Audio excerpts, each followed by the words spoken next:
Estamos iniciando mais uma reunião virtual no Conselho Espírita do Estado do Rio de Janeiro. É com imensa satisfação que nos dirigimos a todos que estão acompanhando esta reunião virtual. E nossa saudação não pode ser outra senão aquela que seja de profundo agradecimento ao nosso Mestre Jesus, que nos disse: onde houvessem duas ou mais pessoas reunidas em seu nome, ali ele estaria. E não temos dúvida de que não somos apenas uma só pessoa nesse momento, conectado a essa transmissão. Então, para essa união de pensamentos, a nossa gratidão ao nosso Mestre Jesus. Com essas primeiras palavras e a alegria de contar com esta sintonia de vocês, vamos fazer a nossa leitura inicial para poder iniciar propriamente dito a nossa reunião. Lembrando que é sempre bom ter um copo de água presente por uma emergência, e quem sabe os espíritos possam também fluidificá-las, com certeza. Vamos à nossa leitura da página inicial, então.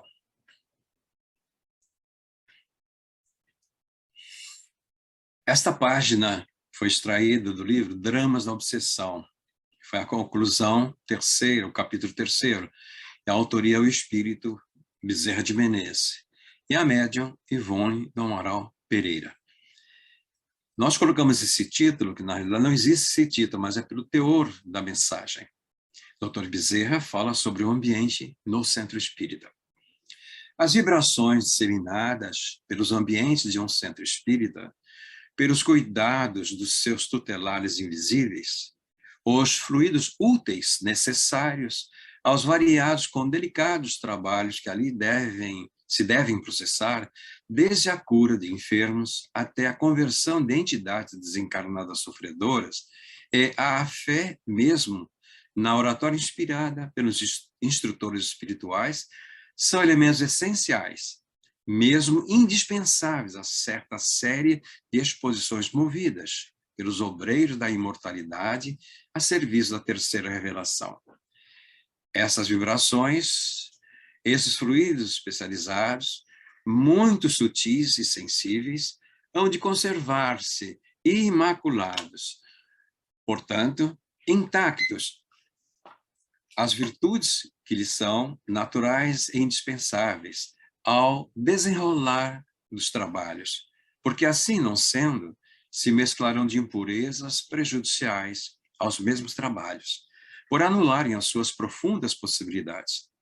Daí porque a espiritualidade esclarecida recomenda aos adeptos da grande doutrina o máximo respeito nas assembleias espíritas, onde jamais deverão penetrar a frivolidade e a inconsequência, a maledicência e a intriga, o mercantilismo, o ruído e as atitudes menos graves, visto que estas são manifestações inferiores do caráter e da inconsequência humana, cujo magnetismo para tais assembleias e, portanto, para a agremiação de tais coisas permite atrairá bandos de entidades hostis e malfeitoras do invisível, que virão influir nos trabalhos posteriores, a tal ponto que poderão adulterá-los ou impossibilitá-los, uma vez que tais ambientes se tornarão incompatíveis com a espiritualidade iluminada e benfazeja.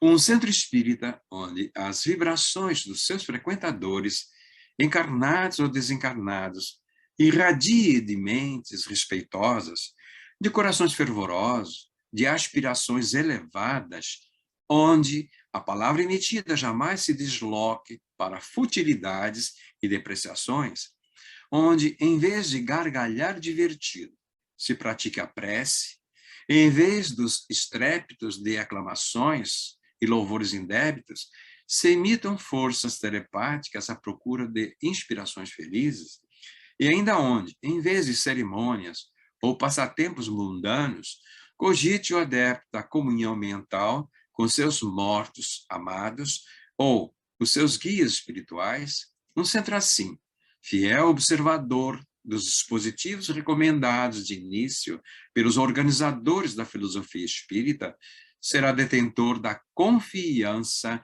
da espiritualidade esclarecida, a qual o elevará à dependência de organizações modelares do espaço, realizando-se, então, em seus recintos, sublimes empreendimentos que honrarão os seus dirigentes dos planos da vida.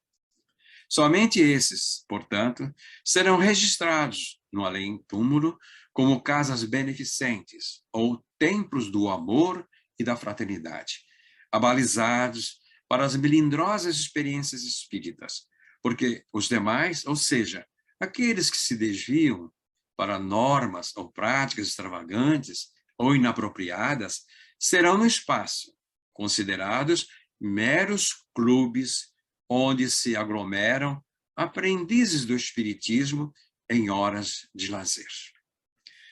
Façamos então a nossa prece, unindo nossos pensamentos mais uma vez, que possamos dizer: Senhor Jesus, mestre e amigo incondicional de nossas almas, nesse instante em que estamos iniciando mais um encontro de almas, um encontro de espíritos, pelo processo virtual, sim, mas interligando nossos pensamentos, buscando teu concurso, através da assistência dos teus mensageiros, os nossos irmãos maiores de espiritualidades, que são responsáveis diretos pela condução dos trabalhos do nosso SERJ, do movimento espírita, das casas espíritas e dos lares de um modo geral.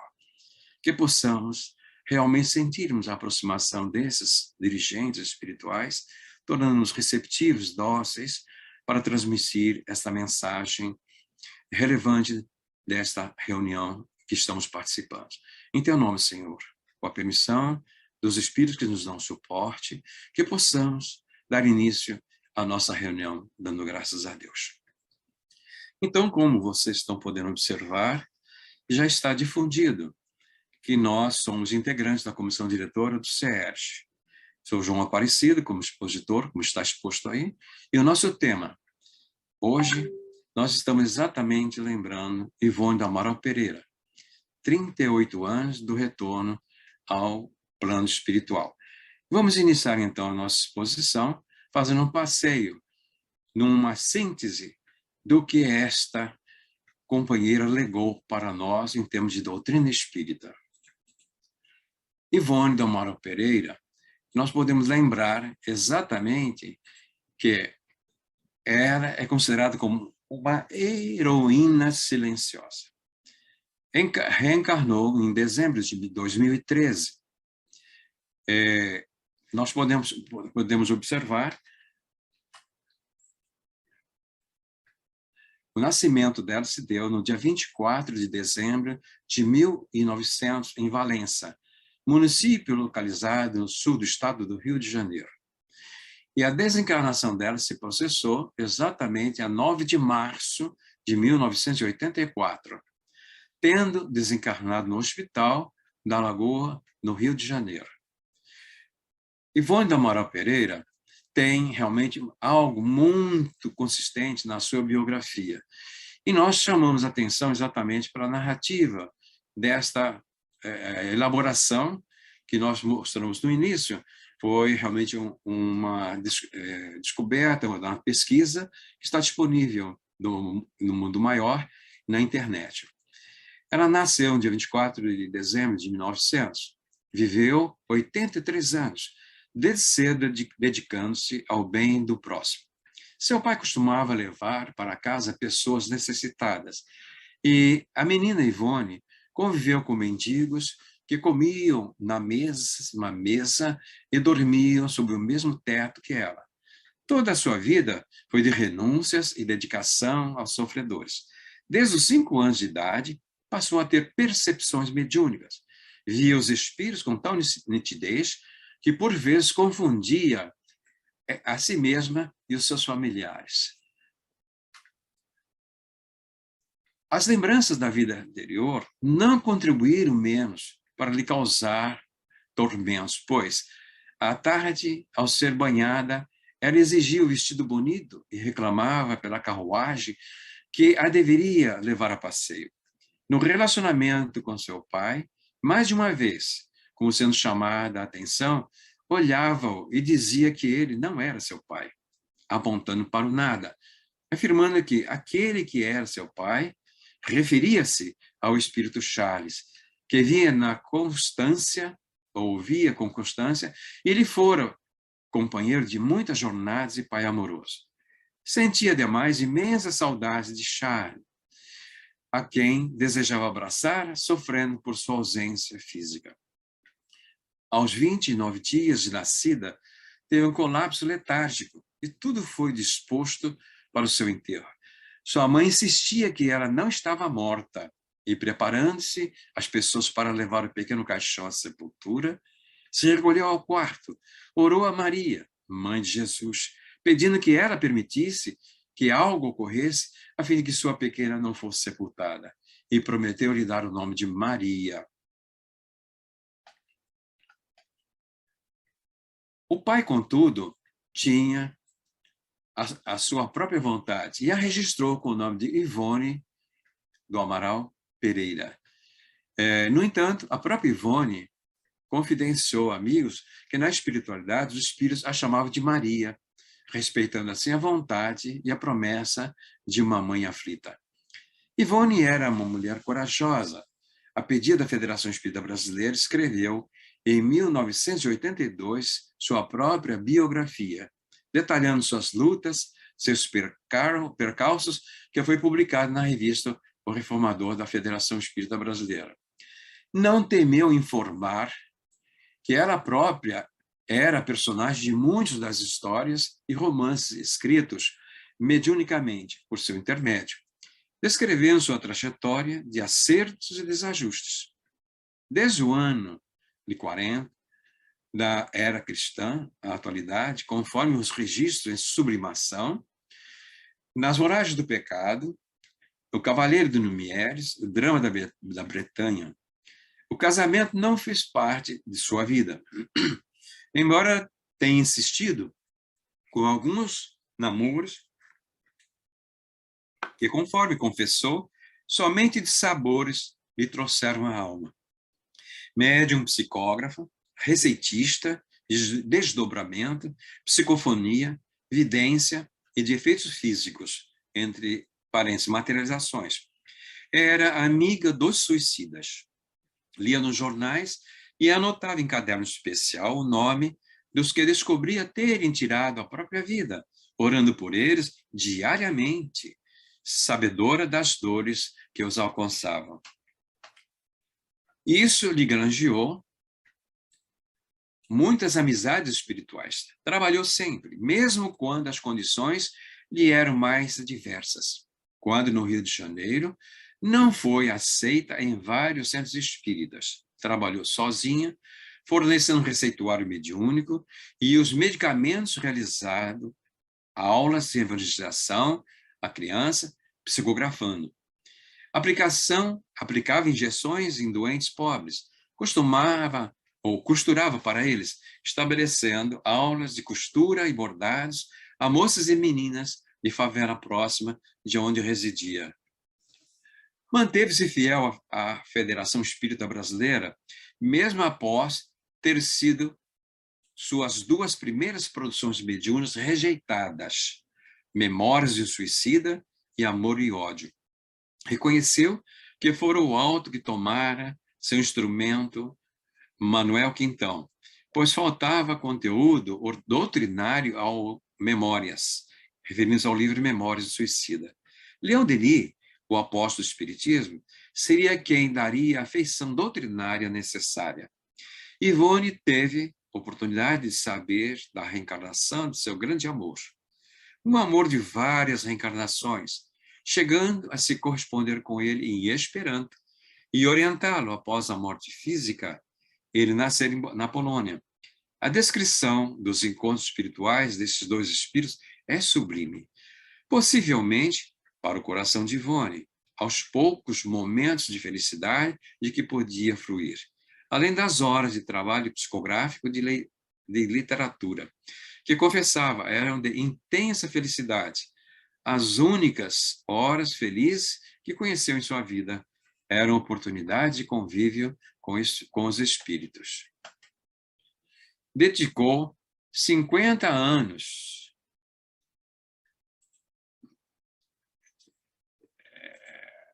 Dedicou 54 anos e meio as curas através do receituário homeopático, passes e preces.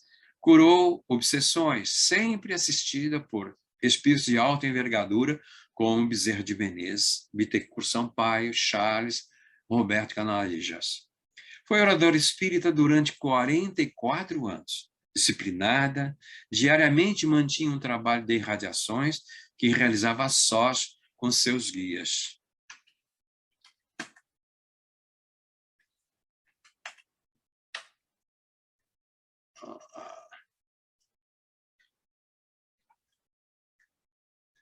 Nessas verdadeiras sessões, ela lia trechos da doutrina espírita, oferecendo-os aos desencarnados, desejando que pudesse se esclarecer e se ilustrar com as leituras. Atuou orientando médiuns e centros espíritas, reconhecendo cônjuges, retificando. Atuou orientando médiuns e centros espíritas, reconciliando cônjuges, reequilibrando lares desorganizados, consolando corações e evitando suicídios, esclarecendo espíritos sofredores. Estudiosa da doutrina espírita, na codificação, alicerçava todo o seu trabalho, seguindo fielmente as prescrições de O Livro dos Médiuns no exercício da própria faculdade. Deixou um legado de extraordinárias obras, um total de 15 obras. Vamos ver essas obras.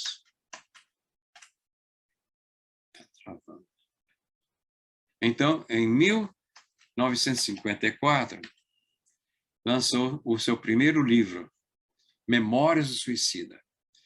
Esse livro, como foi feito na síntese biográfica, a Federação Espírita não aceitou. E ela, então, sentiu-se assim realmente tristonha por o trabalho volumário. Ela estava disposta a se desfazer, a incinerar, a queimar, dar sumiço a essa obra, já que a própria Federação Espírita não a havia aceitado. E foi então que ela teve a presença de Leon Denis. Falou: minha irmã, não faça isso, porque essa obra tem o seu valor. Vamos dar uma reciclada nela. Aí entrou com o conteúdo doutrinário que faltava, como consta da biografia dela. Leon Denis foi o espírito que lhe deu essas orientações. Em 1955, ela lança Nas Telas do Infinito. Em 1956, foi lançado O Amor e Ódio, pelo espírito Charles. Nós vamos observar que depois de 1957, lançou A Tragédia de Santa Maria, pelo espírito Bezerra de Menezes, ou do espírito Bezerra de Menezes. Em 1960, lança Nas Voragens do Pecado, pelo espírito Charles. Em 1963, lança Ressurreição e Vida, pelo espírito de Leon Tolstói. Continua. Em 1964, lança o livro Devassando o Invisível. No livro de 1964, ela lança o livro Dramas da Obsessão. Em 1966, lança o livro Recordações da Mediunidade. Em 1973, ela lançou Dramas da Bretanha. Faz parte daquela trilogia. Em 1973, lançou Sublimação, pelos espíritos Leon Tolstói e Charles. Em 1975, lançou Os Cavaleiros de Lumière, pelo espírito Charles. Em 1994, foi lançado o livro Cânticos do Coração, volume 1 e volume 2. Em 1997, lançou A Luz do Consolador. Em 2000, Um Caso de Reencarnação. Então, esses são os livros, com 15 obras da bibliografia mediúnica de Ivone do Amaral Pereira. Nós podemos chamar a atenção pelo seguinte: ela mereceu a atenção de 4 biógrafos. Ou seja, não são biógrafos, mas pessoas que se deram a dedicação de escrever algo sobre esta alma iluminada. E nós observamos, então, Pedro Camilo lançando o livro pela La Chatre, Ivone Pereira, a médium, a heroína silenciosa. Então, esse de Pedro Camilo faz exatamente um apanhado da dedicação dela, em termos da mediunidade, semelhante ao próximo. Depois vamos às Vidas de Ivone de Amaral Pereira, por Denise Corrêa de Macedo. Gerson Sistine lançou A Média Iluminada, Ivone, A Média Iluminada. E aqui existe uma característica muito interessante. Gerson Sistine foi o fundador e dirigente, durante muito tempo, da comunidade espírita Consoladora aqui em Copacabana. E Gerson Sistine teve uma convivência muito próxima, e ela, Ivone, foi que deu todas as orientações do qual estabeleceram como pilares da fundação da comunidade espírita o Consolador. Divaldo Pereira Franco, e quem organizou o livro foi o César Braga Said. Esse livro, Cartas de Ivone, a amizade entre Divaldo Franco e Ivone Pereira. É interessante que o Divaldo se correspondia com o Ivone, Ivone se correspondia com o Divaldo, e ele manteve tudo isso em arquivo. E dentro desse arquivo, então, fizeram a seleção daquelas cartas que sejam do interesse do público, e aí disponibilizando para que todos queiram conhecer como ela se dedicava a esse tipo de correspondência, em termos da orientação, do relacionamento fraterno, o que ela mantinha essa correspondência com inúmeras pessoas. Não foi um privilégio de Divaldo, uma exclusividade. Assim ela se mantinha com esse companheiro lá da Rússia, né? O antigo amor dela que estava reencarnado na Rússia, através do Esperanto, que ela também era uma exímia esperantista. Então, são 4 livros que quem queira conhecer mais sobre Ivone de Amaral Pereira, nós não podemos deixar de recomendar. Eles não são repetitivos. Então, vejamos algumas características do perfil da nossa Ivone de Amaral Pereira. Nós nos atrevemos a abordar nesse aspecto porque tivemos a primazia também de estar com ela algumas vezes. E o que nós vamos colocar aqui, nós vimos exatamente em determinadas oportunidades que tivemos ocasião de estar com ela na residência da Amália, que era a Amália Cordeiro, a irmã dela, e ela era tão disciplinada que tinha um horário reservado para receber as visitas. E essas visitas eram pessoas do movimento espírita. Então, eu entrava em contato com alguém que tinha relacionamento com a Ivone. Por exemplo, algumas pessoas do interior de São Paulo vieram para tirar dúvidas com ela. E quem intermediou esse contato com ela foi o Ativo Panfiro, que era o presidente do Centro Espírita Leão Denis. Então, ele fazia o contato com a Ivone, agendava o dia e hora e repassava para essas pessoas. Estando essas pessoas presentes no Rio, aí então o Ativo contava com a colaboração de alguém que pudesse transportar as pessoas para lá, já que não conheciam o Rio de Janeiro.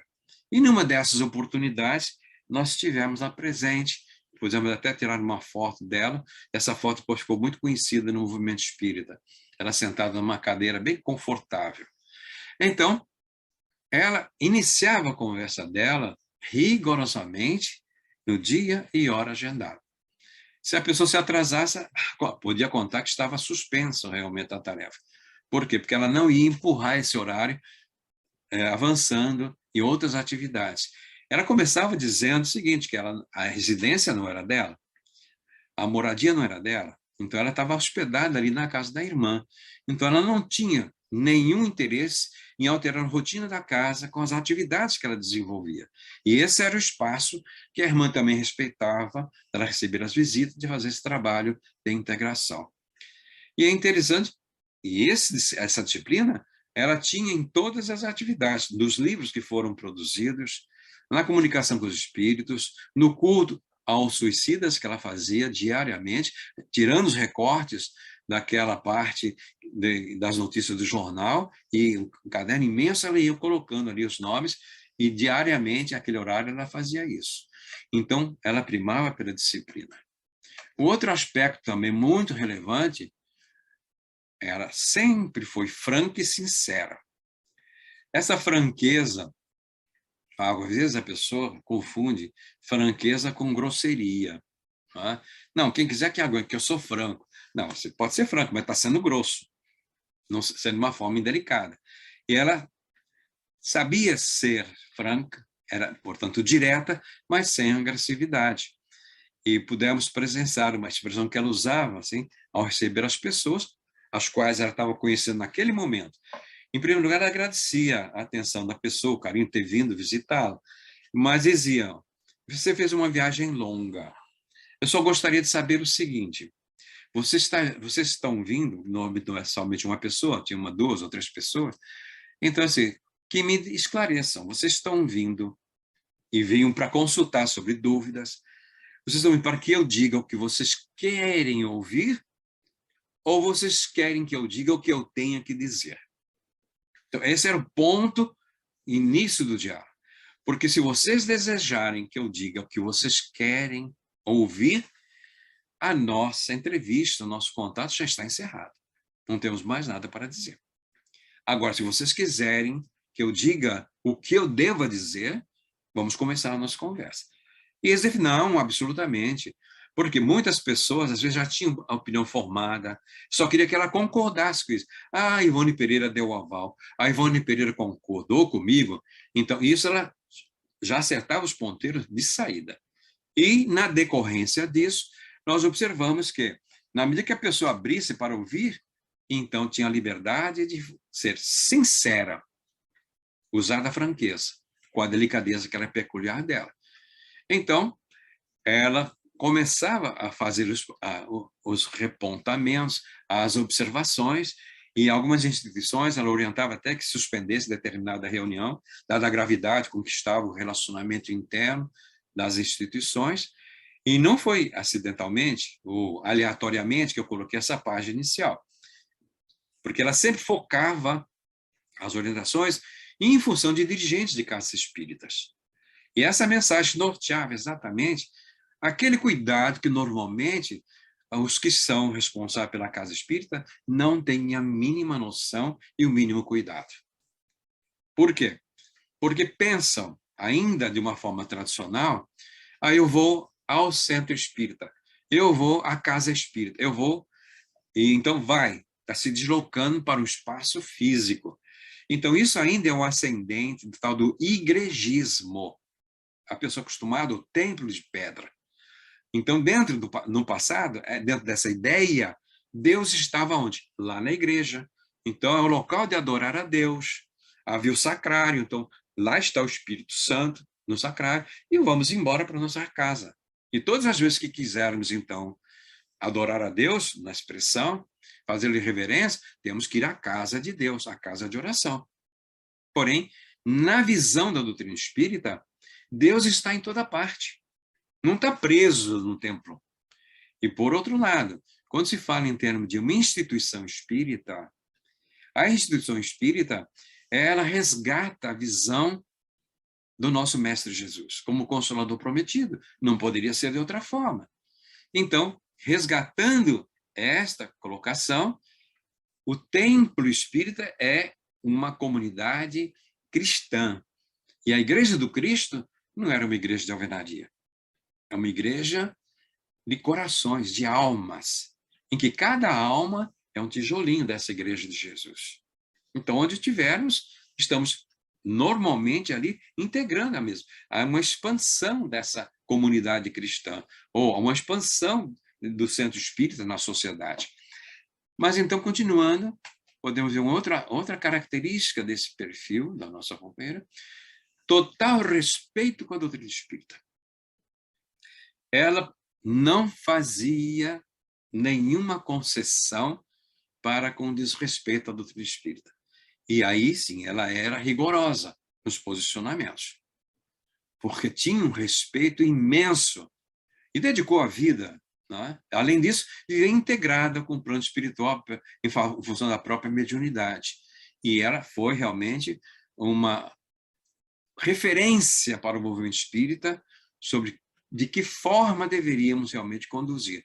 E numa fase em que a mulher não tinha ascendência muito no movimento espírita. Então, tinha ascendência assim como integrante do grupo mediúnico, mas eram a época dos chamados donos do centro espírita, uma fase muito complicada, principalmente aqui no Rio de Janeiro. Aqui mexe com muitas pessoas. Ela não admitia a arte dentro da casa espírita. Quando se fala arte, há que colocar entre aspas, essa aspa não seria nem no trecho do ser, sempre na arte. Por quê? ela usava a seguinte expressão: a arte deve ser apresentada no local que lhe pertence. Teatro, ali é o local da apresentação da arte. Ou no museu, ou onde existe o acervo artístico, aquele local da arte. Centro espírita não é local de arte. Centro espírita é local de misericórdia. As pessoas que buscam a casa espírita têm dores, sofrimentos, insegurança, e nós devemos oferecer exatamente o quê? O que elas estão necessitando. Elas não estão em busca da arte. Se quisesse arte, iria ao teatro. Elas estão em busca de uma visão diferente dos problemas que carregam, o peso da cruz que estão suportando, e a casa espírita não pode, de forma nenhuma, deixar de atender isso e impor a arte à pessoa que não está buscando e não está interessado nisso. E ela dizia mais. E o pior disso é que a arte que oferece é do mau gosto de pior qualidade. Porque essa arte não é produzida por pessoas que são profissionais da arte. Os profissionais da arte ganham, são remunerados, estão no teatro. Então é arte com gosto. Quem quer ver a arte bem apresentável, vai ao teatro. E esse arremedo de arte, vejam bem, é imposto às pessoas que vêm com o coração combalido, com dor, com sofrimento. Então, e normalmente associando essa arte no momento da reunião pública, que o pessoal está ali com outro objetivo. Então, vejamos que ela, nesse ponto, ela não aliviava, não. Tivemos a presença, a atitude, a observação da atitude dela, no encontro que houve na Ilha do Governador, na época da Federação Espírita do Estado da Guanabara. A Darcy já era dirigente do Departamento de Mocidade da Federação e promoveu o encontro o Dia do Moço Espírita, foi em novembro. E quem era o palestrante, o expositor? Alexandre Sec, do Paraná. Então, eu estava exatamente participando do Moço Espírita e nesse dia a minha presença ali era exatamente para tão logo terminasse o compromisso dele, resgatar o Alexandre Sec e levá-lo para Bento Ribeiro. Queria fazer, então, uma palestra do Leon Denis. E o tio pediu que eu fosse pela dificuldade, eu conhecia, e aí facilitava o transporte, também sabia chegar lá no Leon Denis. E já presenciávamos ali, pela nossa convivência com Darcy, ela já tinha advertido a Darcy sabia que ela não permanecia no ambiente onde houvesse qualquer representação artística na casa espírita ou do movimento espírita. Então, Alexandre Sec fez a exposição dele, maravilhosa, sobre o Dia do Moço Espírita. Ele terminou, e aí quando anunciaram que ia começar a parte artística, ela falou com Darcy, e ela então se levantou e se retirou do evento. E nós então a transportamos para o Leon Denis. Então, ela era realmente coerente. Então, se ela não aceitava, se ela não concordava, ela não permanecia no local onde faziam aquilo que realmente ela achava um absurdo, porque toda a mensagem que Alexandre Sec passou para a mocidade se diluiu com aquela arte que foi apresentada depois. Porque aquela arte não tinha nada a ver com o que ele havia realmente exposto no encontro. Então, ela considerava que aqueles que praticavam a arte na casa espírita como artistas frustrados. Essa é a expressão que ela usava. Não tinham a capacidade para apresentar a arte, não tinham a instrução, o preparo, o refinamento, o seu profissionalismo para ser um artista de fato, então iam usar o palco dentro da casa espírita. Essa é Ivone Amaro Pereira. Não podemos colocá-la sob a tintura de docilidade. A docilidade dela era pelo fator da humanidade, mas ela realmente, quando se tratar com relação à doutrina espírita, ela era severa. E nós vejamos, então, chamando a atenção exatamente para a página inicial, o que nos diz o doutor Bezerra. E como disseram, aquela página não foi escolhida, ou não foi colocada acidentalmente, ela foi especial. E nessa página, somente para realçar esses pontos, o doutor Bezerra nos chama a atenção e que nós vamos lá, vamos replicar. Vejam bem, Também é outro aspecto muito oportuno chamar a atenção, que nós estamos acostumados a observar o Dr. Bezerra por várias expressões. Ah, o querido Dr. Bezerra, o velhinho bondoso, o velhinho delicado. Mas vejamos, nessa mensagem, através do Ivone Pereira, percebemos também ele tem uma clareza nas colocações.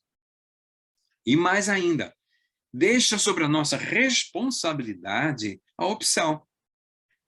Dependendo do que nós oferecermos ao plano espiritual, serão os espíritos que estarão conosco. Os espíritos não se sujeitam a estar no local que não lhe ofereça as condições. E não é problema dos espíritos nos instruir para que a gente melhore o padrão, porque isso já estão nos livros. Então, não é mais tarefa. Para as tarefas que eles precisam realizar, eles buscam os núcleos que ofereçam o melhor suporte. Então, as vibrações disseminadas pelo ambiente do centro espírita, a vibração da instituição, pelos cuidados seus tutelares invisíveis, os fluidos úteis necessários, os variados com delicados trabalhos que ali se devem processar. Vejam bem, a proposta da Casa Espírita é receber os espíritos, quer encarnados ou desencarnados, que necessitam da assistência, desde a cura de enfermos até a conversão de entidades desencarnadas sofredoras, encarnados e desencarnados. E a fé mesmo, a oratória inspirada pelos instrutores espirituais. Então, o expositor também, em função do apoio do ambiente, vai ter uma flexibilidade muito melhor de registrar a condução dos espíritos em função da necessidade da assistência que estejam ouvindo a mensagem. São elementos essenciais, mesmo indispensáveis, a certa série de exposições movidas pelos obreiros da imortalidade a serviço da terceira revelação. Então, veja a relevância das vibrações do ambiente do centro espírita. Essas vibrações, esses fluidos especializados, muito sutis e sensíveis, hão de conservar-se imaculados. Portanto, intactas as virtudes que lhes são naturais e indispensáveis ao desenrolar dos trabalhos, porque, assim não sendo, se mesclarão de impurezas prejudiciais aos mesmos trabalhos, por anularem as suas profundas possibilidades. Então, no desdobramento dessa mensagem do Dr. Bezerra, quem já estudou as obras de André Luiz vai lembrar exatamente, e outras também da mediunidade do Divaldo Pereira, que fala exatamente do ambiente da casa espírita, das construções fluídicas e do que é realizado ali no plano espiritual, desde que a casa ofereça esse suporte de vibrações. Em algumas instituições, a narrativa, por exemplo, que esses aparelhos fluídicos, muitas das vezes, nem transportam. Os espíritos mantêm no ambiente porque ali exatamente reúne as condições para poder facultar o atendimento dos dois planos. Prosseguindo. Daí, porque a espiritualidade esclarecida recomenda aos adeptos da doutrina espírita, veja, a delicadeza do Dr. Bezerra está aqui. Daí, porque a espiritualidade esclarecida não é qualquer espírito, recomenda, porque vai passar pelo nosso livre-arbítrio. Se nós aceitarmos a recomendação, vamos contribuir com o trabalho que estão realizando. Se nós não aceitarmos a recomendação, vamos ver o que eles vão fazer depois. Aos adeptos da grande doutrina, o máximo respeito nas assembleias espíritas. Não é um local de encontro social. O ambiente nas assembleias espíritas tem que ter uma certa circunspecção, um certo respeito, um certo aquietamento, onde jamais deverão penetrar as frivolidades. Todos nós sabemos que seja frivolidade. Então, é um ambiente que deve se entrar com seriedade. E a inconsequência. Cuidar com os nossos pensamentos, cuidar com as nossas expressões, com a nossa palavra. Vai mais à frente. É o Dr. Bezerra falando, em consequência, a maledicência e a intriga, o mercantilismo, o ruído e as atitudes menos graves visto que estas são manifestações inferiores do caráter e da inconsequência humana. Olha o efeito, cujo magnetismo para tais assembleias e, portanto, para a agremiação que em tais coisas permites, olha a consequência, atrairá bandos de entidades hostis e malfeitoras do invisível. Questão de afinidade fluídica, sintonia, que virão a influir nos trabalhos posteriores, a tal ponto que poderão adulterá-los ou impossibilitá-los, uma vez que tais ambientes se tornarão incompatíveis com a espiritualidade iluminada e benfazeja. Eu não tenho dúvida nenhuma que esse texto é autoexplicativo. É de uma clareza meridiana. E estamos observando que o comportamento da Ivone está assim, respaldado pelas instruções do plano espiritual. Não há a menor dúvida. E prossegue o nosso doutor Bezerra. Um centro espírita onde as vibrações dos seus frequentadores, encarnados ou desencarnados, irradiam de mentes respeitosas e de corações fervorosos, de aspirações elevadas, onde a palavra emitida jamais se desloque para futilidades e depreciações, onde, em vez de gargalhar divertido, se pratique a prece, em vez do estrépito de aclamações e louvores indébitos, se emitam forças telepáticas à procura de inspirações felizes, e ainda hoje, e ainda onde, em vez de cerimônias ou passatempos mundanos, cogite o adepto da comunhão mental com seus mortos amados, ou seus guias espirituais. Um centro, assim, fiel observador dos dispositivos recomendados de início pelos organizadores da filosofia espírita, será detentor da confiança da espiritualidade esclarecida, a qual o elevará à dependência de organizações modelares do espaço, realizando-se, então, em seus recintos sublimes empreendimentos, que honrarão seus dirigentes dos dois planos da vida. Então, vejamos se isso vem ao encontro do que nós desejamos à nossa casa espírita. Então, ele deixou aí a orientação. E vamos ver as consequências de nós não aceitarmos essa orientação. Somente esses, portanto, serão registrados num além-túmulo como casas beneficentes, ou templos do amor e da fraternidade, abalizados para as melindrosas experiências espíritas. Porque os demais, ou seja, aqueles que se desviam para normas ou práticas extravagantes, as quais a Ivone não concordava de forma nenhuma, ou inapropriadas, serão no espaço considerados meros clubes onde se aglomeram aprendizes do espiritismo em horas de lazer. Dispensa comentário. Então, o Dr. Bezerra apresentou dois ângulos. Aqueles que são considerados centros espíritas, que merecem atenção e serão realizados trabalhos, e o outro, meros clubes dos espíritos, aprendizes do espiritismo em horas de lazer. Agora, é conosco. Nós é que temos a liberdade de usar ou não usar as potencialidades que nós temos. Nos permitam acrescentar uma experiência vivenciada na instituição a que nós integramos. Nós somos integrantes do Lar de Teresa. E tínhamos um núcleo, o núcleo espírita Paulo Estevam, que ficava na Avenida Sora de Copacabana, próxima ali à Rua Paula Freitas. Nós, com a pandemia, fechou ali o espaço, era alugado, e agora nós estamos reabrindo um novo espaço na Rodolfo Dantas. Quem sabe, em abril, voltamos às nossas atividades ali. Então, ali, onde nós realizamos as nossas tarefas, no espaço alugado, observando essas orientações do Dr. Bezerra, que é um dos mentores do Lar de Teresa, e as mensagens que a Dona Brunilde recebeu através do Francisco Cândido Xavier, serviram assim, de suporte para a condução do Lar Teresa nesses seus 71 anos de existência.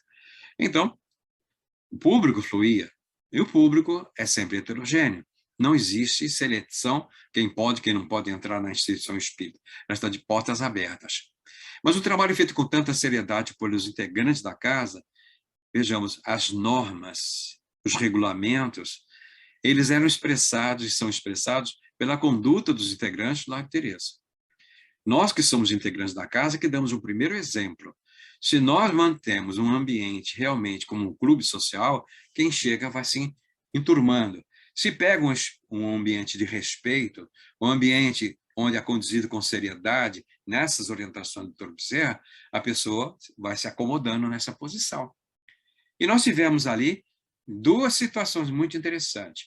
Recebemos por várias vezes um grande companheiro nosso, de Juiz de Fora, o nosso José Pacini, um grande esperantista, excelente expositor e com uma cultura doutrinária fantástica.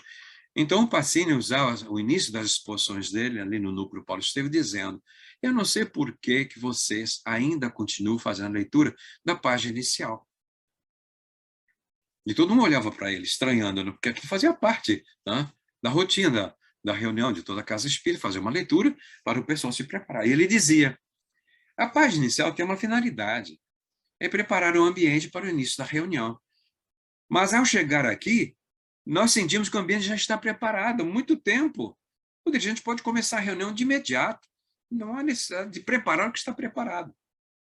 Porque a atitude de todos os frequentadores, inclusive de não espíritas, era compatível com a atitude daqueles integrantes da casa que mantinham o ambiente. Porque tinha consciência que o trabalho não era somente durante a reunião. O trabalho ali na Casa Espírita é constante, desde que nós venhamos a dar essa possibilidade aos espíritos. E essa informação ficou, sempre que ele voltava, ele fazia esse reforço. E depois, a outra. Tínhamos um zelador, um faxineiro, né? Então, ele premia, ele queria sempre sair, começava às 6 da manhã, ele começava o trabalho dele, para também retornar mais cedo por causa de condução.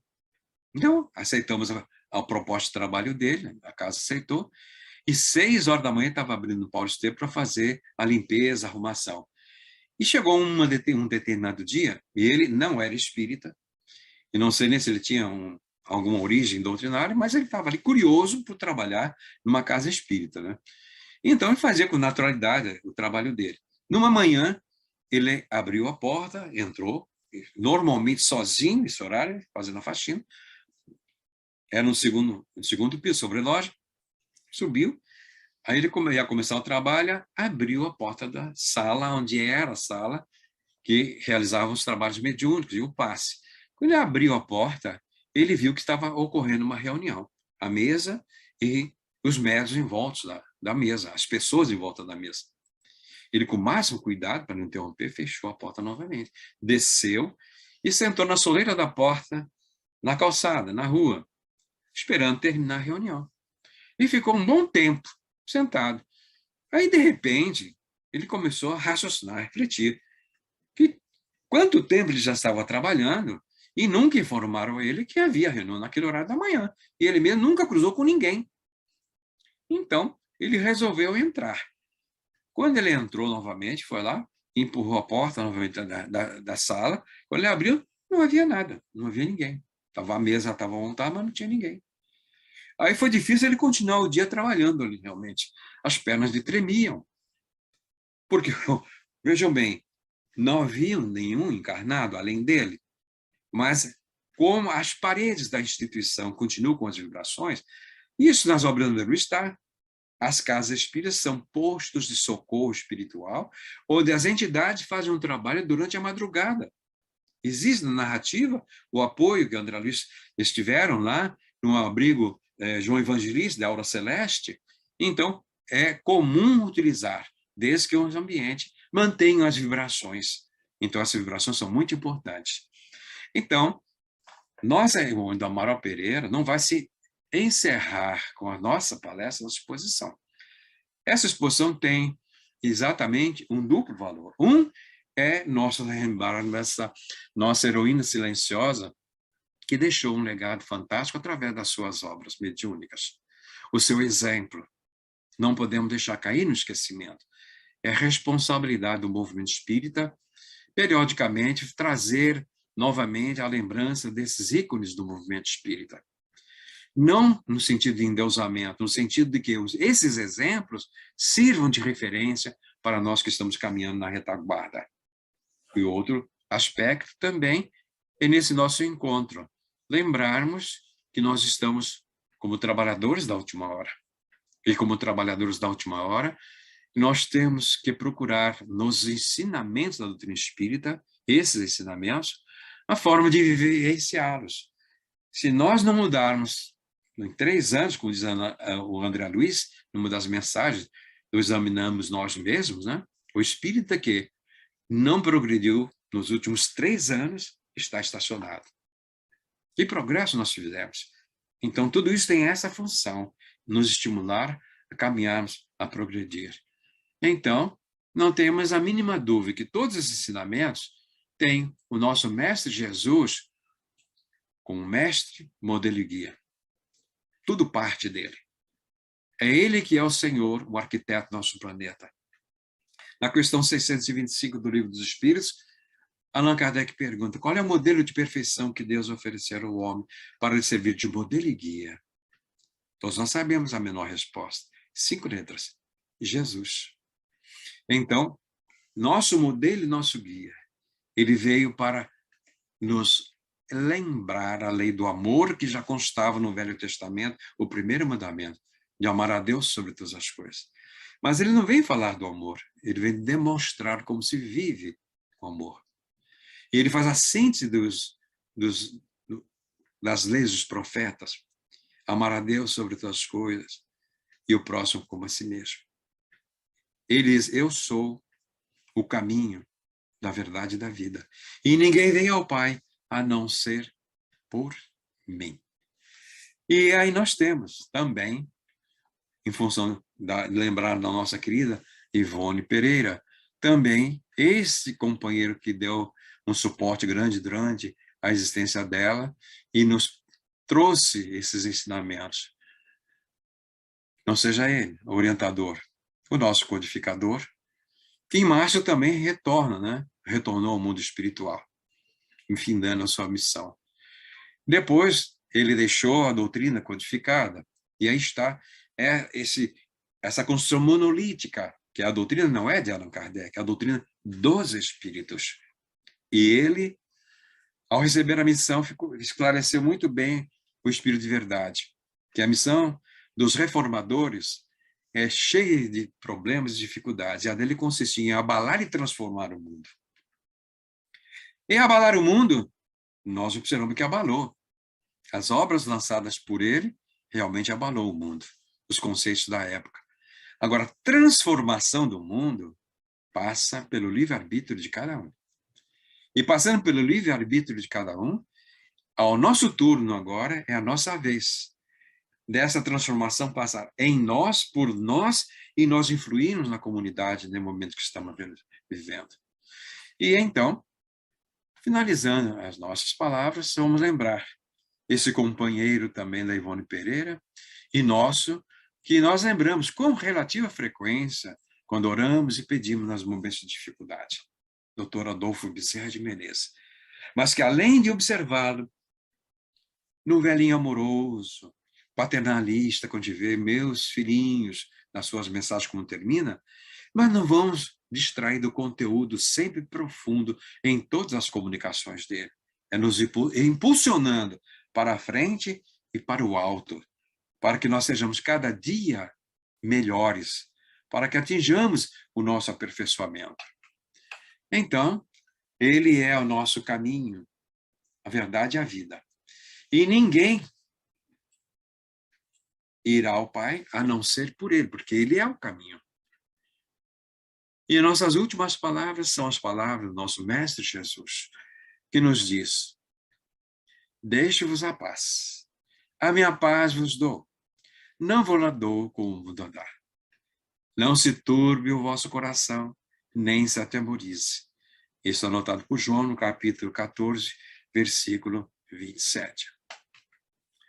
Então, meus amados seguidores, integrantes do SERJ, participantes dessas reuniões tradicionais do SERJ, finalizando a nossa reunião, que possamos meditar profundamente nesses ícones do movimento espírita, especialmente na nossa homenageada de hoje, Ivone Amaral Pereira.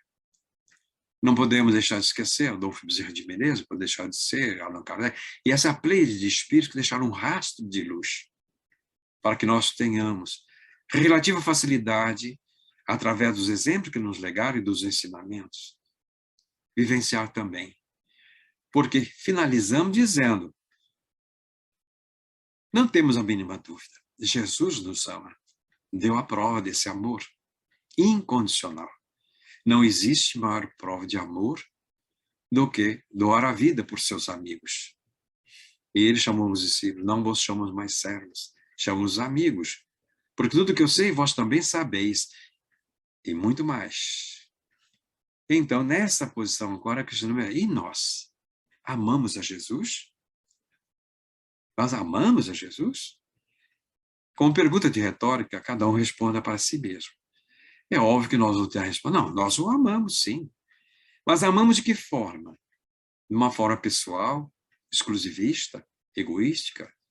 Quando eu estou no momento de dificuldade, Senhor Jesus, me ajuda, me socorra, me acuda. Tudo bem, ele vai aliviar o nosso sofrimento. Mas ele deixa o referencial para que não tenhamos a mínima dúvida. Aquele que está interessado em amar a Jesus, ele diz, aquele que me ama segue os meus ensinamentos. A maior prova de amor que possamos dar a Jesus é conhecer os ensinamentos e procurar segui-los. Uma prova de amor que podemos ter ao codificador Allan Kardec é conhecer a doutrina espírita e procurar vivenciá-la intrinsecamente na medida das nossas possibilidades. O amor que possamos demonstrar a esses ícones que deixaram um rastro de luz é seguir os seus exemplos, os seus ensinamentos. Então que possamos dizer, Senhor Jesus, mestre de amor, mestre de bondade, eis-nos aqui agradecendo-os do fundo do nosso coração, na demonstração da nossa gratidão, pela bênção da atual existência, pela bênção de encontrar essa doutrina abençoada, que um caminho está lavrado, fácil de ser trilhado, e o amparo espiritual que não nos falta. Senhor Jesus, Tu és o nosso mestre, que possamos tornarmos, sim, os seus discípulos sinceros, levando essa doutrina a todos os outros que tenham dificuldade de compreendê-la, para que seja realmente a terra a sua morada, o seu reino possa ser implantado na terra. Permita, pois, Senhor, que em Teu nome, em nome da nossa Ivone Pereira, nossa companheira da doutrina espírita, homenageada nesta manhã, e de todos os espíritos que dão suporte ao movimento espírita, ao SERJ, às casas espíritas, e aos espíritos e ao mundo inteiro, possamos dar como encerrado esse nosso encontro fraterno, dando graças a Deus. Muita paz em todos os corações.